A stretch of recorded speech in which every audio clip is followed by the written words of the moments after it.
So what's up mga master? So karon, welcome sa to day 33.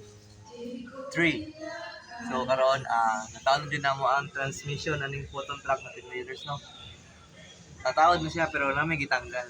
So ang gitanggal na is kanay diri Kaya diri dapit mga master na diri. Sumpay niya diri tong transmission support. Pagkabila na siya.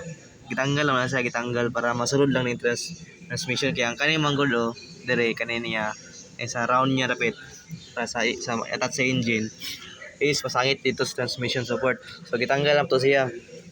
Ato siya 5 ka volt, 5 ka volt. Then gamit na mo jack no. Jack tapos alalay PC. Then tulak-tulak antod ma-align siya. So mga master wala amo na siyang gi-align sa engine ang transmission okay na siya. Ang problema lang namo is ang pagbalik sa transmission support kundi may magalisod. Wala ko kabalo kung maglisod mo dyan na. Sa for the success nataod na dyan ang transmission.